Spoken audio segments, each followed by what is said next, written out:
Family and fellow soldiers, I'm the Professor, and this is the Moment of Truth. As the public outrage over the reprehensible murder of Tyre Nichols continues, there's a new constituency who has suddenly discovered their scruples and outrage. The white media, the main ones who have been defending and encouraging the culture of anti-black violence by the police from day one. Because now the white media are trying to act like they never knew that cops routinely tell ridiculous lies in their police reports, especially after they kill someone. The police lie, and they lie big. But the white media never seemed to notice this until the latest incident that's just happened in Memphis. Now there's 5 black cops we're talking about. Well, the white media has suddenly realized there's a problem here. You can tell that the talking points that the white media uses are in fact done and created in direct coordination with the thugs in blue because both the police and the white media use the exact same verbiage. The public isn't qualified to second-guess the police. The police have split seconds to make a decision on whether or not to kill someone. We cannot rush to judgment. We have to wait for all the facts to come out. Why the victim had a prior record. Or if the victim didn't have a prior record, well, just not say anything about him. You can't blame the police. It's their training, you see. It's the training to blame, not the police. The white media has repeated those lies chapter and verse every single time, except with this latest incident in Memphis. We're not hearing any of the BS and lies that we typically hear the other 99.9% of the time. And these narratives from the white media are dangerous because narratives are the way that people get indoctrinated, and indoctrination is very difficult to break. But as we've consistently seen, the white media never pulls out the talking points when the officer is accused of wrongdoing are black. When the officer's black, it's never the training that's to blame. Black officers are never afraid for their lives under any circumstances, apparently. Black officers don't deserve the benefit of the doubt, so it's okay to judge them right away. Now, I'm not defending the thugs in Memphis. They were absolutely in the wrong, and that's that. But what I'm talking about is how the white media never uses the police are immune from the law talking points whenever the accused is black. They have no problem dumping on the officers in Memphis because they're not white. Predictably, Fox News has been the worst offender, but that hasn't been for lack of trying by the rest of the white media. Both the white left and white right medias play off of each other and work together to push a coordinated narrative. The white right media boldly defends all acts of anti-black violence by the police, while the white left media boldly lectures the public that it will be impossible to convict. They just give nothing but nonstop sympathy for the devil. It's a narrative that they never do at any other time. When Mohammed Noor killed Justine Damond, it was a pitch dark night, and she came walking out of the darkness up a side pathway up to the police car. That was a legitimate case of someone afraid for their life, having received a phone call that there was an intruder on the premises and seeing some dark shape coming out of the darkness towards them. Mohammed Noor was a genuine instant of someone who had a split instant to make a decision. But nobody from Fox, nor anywhere else in the white media ever said, well, he only had a split second to act, and if Justine Damond had simply stayed in her home, nobody does that. The white media trash that you see on Twitter, they weren't defending Mohammed Noor at all. They weren't saying that, well, the cops are damned if they do and dead if they don't. None of the racist trash that we always see defending police killing black people, none of them was saying that Mohammed Noor was being prosecuted as a war on cops. None of them were talking that war on cop stuff when he was getting prosecuted. Nobody was saying that, well, if this guy gets prosecuted, every cop in the city should go on strike. Or, well, this is the reason why nobody should want to be a cop. They didn't do that with Mohammed Noor. They did not say, well, police are just resigning from the Minneapolis Police Department, and after the case of Mohammed Noor, who can blame them? They're not doing that. These are white supremacists who are defending anti-black violence, and the white media has been helping lead the charge. The bootlicks and shills and other assorted human filth on cable and in print will never say the words that I just said, because they're all complicit with it. Nobody in the white media is saying qualified immunity when describing the Memphis police. Nobody in the white media is saying that those officers were afraid for their lives. Nobody in the white media is saying that those officers have been overcharged. Oh, these charges are just too high. The DA was clearly bending to public pressure, and they've just put charges on him that can't actually be sustained in court. Nobody in the white media is saying that the burden of proof is so high that the prosecutors probably won't be able to prove manslaughter, much less murder. They're not doing that the way they do with every other instance when white cops kill black people. The white media coverage of the thugs in Memphis who murdered Tyre Nichols has been the exception to the rule, but that, of course, is intentional. The white media is using the black officers in this case as an opportunity to reinforce their conditioning of the public that the only time that the police are to be questioned or doubted or punished is if they're black. It's okay to go ahead and do it then. Other than that, they must be believed. And even when you prove they lie, it doesn't matter. Nothing should be done about it. Jeffrey Jerkum Tubin was the main one talking about how juries trust the police and how cops are so beloved by juries and the public. That was his justification for why the police shouldn't be punished for murdering black people. But ever since the trend started that the cops finally get punished, you haven't seen Jeffrey Tubin or any of the other white media talking heads pushing that lie. When Tamir Rice was murdered, the white cop who killed him falsely claimed that they had gotten out of their police car and walked up to Tamir Rice and that they were trying to reason with him, but the young child had become argumentative with them for, well, reasons, and that there were other people around and the police were just trying to protect them, and they tried to reason with this child, but he just became belligerent, and then the video came out and proved that every word of that report was a lie. But what punishment followed? None. When Walter Scott was murdered by Michael Slager, Slager lied and claimed that Scott had gotten into a fistfight with him and grabbed his taser. And then the video came out showing that he shot a fleeing Walter Scott in the back 8 times, then walked over and dropped his taser beside the corpse of the man that he just murdered. Jason Van Dyke killed Laquan McDonald in cold blood, but his police report lied about the entire incident. Then Mayor Rahm Emanuel and the state's prosecutor Anita Alvarez helped to cover up the murder, and they fought tooth and nail to make sure that the truth remained covered up. But the video finally made it public, and everyone could see that Van Dyke and the other thugs with badges in Chicago thoroughly lied about the murder of Laquan McDonald. Derek Chauvin claimed that George Floyd had been resisting arrest. And the Minneapolis police, as well as the white media, ran with that line. They repeated Derek Chauvin's lies chapter and verse. That is, until the cell phone video became public. When Breonna Taylor was murdered, the Louisville police perjured themselves with a fraudulent affidavit claiming that the post office had verified that Breonna had been receiving strange packages at her apartment. And then the investigation showed that the post office said the exact opposite, that there had never been any suspicious packages sent to Breonna's home. The police lied about that, just like they lied about the attack they carried out at her residence, falsely claiming that they had been fired upon first, when the accounts of the neighbors refute that. Now you have the white media trying to act like the hero of the story, like the police chief in Casablanca pretending not to know that there was gambling going on in a casino. The white media is acting like this incident in Memphis has finally brought to light the sudden realization that the police have been lying on all of these reports about these killings they carry out. Why, it seems like every single report that the police file when they kill someone is nothing but a pack of lies. This Memphis incident cinches it. It proves it. But apparently the white media didn't realize that until these 5 black cops did it. After decades of ignoring the police's false reports, and the last 10 years in particular where the white media has categorically refused to even acknowledge the police reports having been total lies, they're now acting like something about this incident in Memphis has been so shocking, so outrageous, that at long last they've noticed a pattern.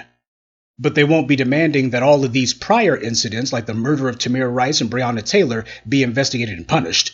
There's not going to be any white media companies decide, let's do an expose about this, make this front page news, let's make an issue out of this. All these cops getting away with murder and lying on these reports. Why, there ought to be some laws. That's something that a lot of white media people do, a lot of white journalists. They like to try to get Pulitzer Prizes and such by showing that the stories that they write result in legislation. That's one of the main ways that you get yourself a Pulitzer. When you can prove that your reporting has made it so high that the legislators feel like they got to write laws. That's usually like the perfect ending to some sort of journalistic expose series, whether it be about dirty water or about war or what have you. It always ends with laws being passed, except the white media is not doing this here. Oh, no, we don't want any tightening of the laws, and we certainly don't want anyone to go to prison. Well, except for these 5 black cops. It's okay for them to go to prison. They want to make it clear that these black officers are to be made the face of police misconduct, and that there's no need to look any further than them when it comes to talking about punishment. We can just start and stop in Memphis with this incident. The white media wants to have it both ways. But then again, that's exactly what Neely Fuller said their MO is. Well, we in the black grassroots have always known that you didn't need to wait until the murder of Tyre Nichols to know that the police lie on their reports all the time.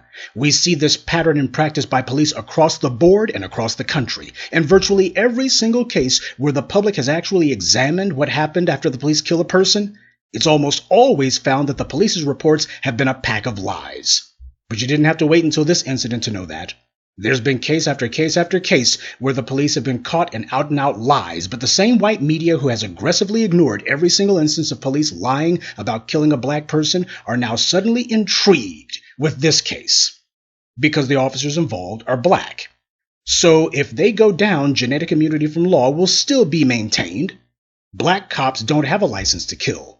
They're certainly not allowed to kill people from the dominant society, that's for sure. Only white supremacist cops can count on having that immunity from law, and the white media is fully dedicated to maintaining it. Keep in mind, white supremacy believes in taking both sides of the conversation. The white media's sudden interest in discussing how police lie in their reports isn't because they discovered religion. It's because the officers in this case are black, and they want to make sure that they limit any sort of scrutiny to them. So they'll push the narrative that this is the absolute worst incident of police violence ever, and that these thugs are far worse than the ones who beat Rodney King or Derek Chauvin and his co-conspirators who murdered George Floyd, and that there's never been a case where police have lied so egregiously on their reports until this case. Because the perpetrators in this case are black, it's okay to go ahead and say that something needs to be done. It's okay not to defend them, because you can go ahead and limit it to them. And that way, the next Derek Chauvin, or the next Daniel Pantaleo, or the next Michael Slager can kill a black person and the white media gets to go right back to defending them, without skipping a beat. The Blue Lives Matter crowd are hiding at the moment. You're not hearing any of them saying Blue Lives Matter this week. The same racist trash from the police unions who trip over their bacon-shaped shoelaces to defend the killings of black people are nowhere to be found now. Same way that they were nowhere to be found when Mohammed Noor was accused of killing a white woman. And we can't forget about the 2 black cops in Louisiana who have been accused and convicted of killing a white child during an arrest of his father in a vehicle. Suddenly, the white media's police experts who constantly tell the public it's difficult to prosecute the police and you can't question use of force guidelines, the police can't be questioned. All of a sudden, they're nowhere to be found because the white media is very careful to make sure that they never apply those excuses to black cops.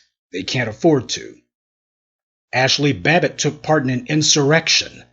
This woman tried to attack a Capitol Hill police officer inside the U.S. Capitol. He ordered her not to try to come through that broken door, and she charged through anyway. She ignored his commands, and what happened happened. But nobody's saying, well, if only she had complied, he had split seconds to react. He was afraid for his life. He had this white supremacist mob coming through the door, and here he is, a black man all by himself. No, we didn't hear that. Whether it's the racist white media or the racists online, many of whom are one and the same, they understand the purpose of the lies they tell, and is to preserve a white supremacist license to kill, but also to preserve the idea that a black person has no right to defend themselves. Times like this, they can also remind all those black cops that you don't have the same ability to kill with impunity that white police officers have. Already you see the white racists online thinking themselves clever by saying that these 5 thugs in Memphis being indicted, well, that proves the system works. Actually, it doesn't. If the system worked, then the murderer of Tamir Rice would be rotting in prison right now. If the system actually worked, Daniel Pantaleo would be in prison right now for murdering Eric Garner. If the system actually worked, Betty Shelby would be in a cage right now, right alongside Geronimo Yanez, who murdered Philando Castile. This case simply proves what we've always known to be the truth, that these white prosecutors and judges don't let black people get away with the same things that white offenders are allowed to do. It didn't take weeks of protests and massive rallies to get those 5 black cops in Memphis indicted. It didn't take lawsuits either. It didn't take massive media attention. All it took was a request for the video. And one thing the white media hasn't talked about is, why is it that white society hasn't been up in arms about how the police have been killing people? In Arizona in particular, the police have been killing people, largely white people, with impunity. There was a case not too long ago where police in Arizona mistakenly arrested a white man who was out driving with his family. The cops said that they thought that his license plate was expired. even though they were so far away and the angle of the car was such that they couldn't possibly have seen his license plate. But still, they accosted this white man, they beat him up, and they even used their taser on his genitals. They did this in front of his children. Now, white society will reluctantly admit that the police have been flagrantly breaking the law, but what I want to know is, when is the white media going to ask why white society weren't the ones who began the process and the movement to demand police be punished? And while it's true that there have been some white activists who have been involved in police reform movements, the truth of the matter is they have not had widespread support from the white public. This is something that the white media needs to be asking serious questions about. And while it's true that there have been a lot of white people who have been taking part in marches and protests during these black demonstrations, the question is, where were they before now? They didn't have to wait until George Floyd got killed to protest police violence. After all, as the white right never gets tired of telling us, police harm more white people than black. Though not by very much. The question is, why has police accountability had to wait until black people moved and demanded it? Is it because people outside the black community wanted to do something, but they were scared to do so? So they were waiting for black people to do something so they would finally have cover to push for it. And why is that? Well, you have to understand the function that the police actually serve in American society. The police happen to be the group who put teeth behind the laws. The laws in American society are deliberately written to structure the society along lines of racial privilege, but no system of oppression can exist without the credible threat of violence behind it. You have to force compliance with an unjust system, and that's where the police come in. When people think that the status quo benefits them, of course, they're going to be angry if they see people from their own group going against it. Perhaps that's the reason why, even though the police have been harming more white people, we haven't been seeing large numbers of white people taking part in or organizing protests against police violence until they saw black people doing it. Then they could go into those protests and say, well, we're simply supporting black people's right to live without police violence, when the truth is, they're actually, a lot of them, scared to admit that they wanted to protest the police, but doing something like that wouldn't make them very popular in their own community. So instead, it becomes a matter of, well, we're just taking part in this protest over here with these guys. We're trying to stick up for them. I mean, there's no problem in our community. Seriously.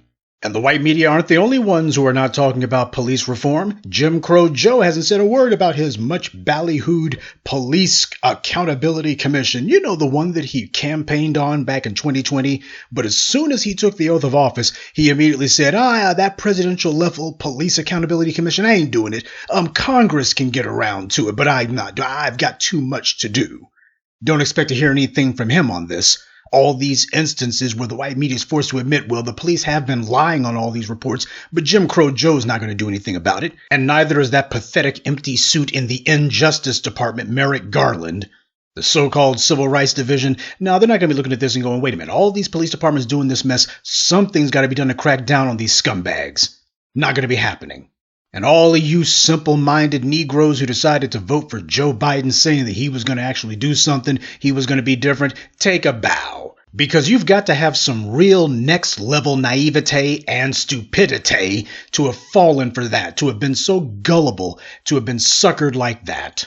Up until very recently, the only cops who actually got arrested and punished for harming people were black. And it didn't take massive demonstrations or arm wrestling with the police and the DA's offices to get it done either. All it took was for them to harm a non-black person, and the gears of the courts began to turn instantly. Well, that's not justice. That's racial privilege. No matter what the white media may try to claim, unless and until the people who the courts have always excluded from prosecution finally start getting punished, then at best, whatever happens in Memphis will be just another exception to the rule. Good day, and be one. I'd like to take a moment to mention some of our contributors. Wesley Monroe, Nancy, Stone Thug Music, Jesse Good, and Naji95. Salute to them and thank you to everyone for listening, liking, and sharing this message. Black empowerment only exists because of you.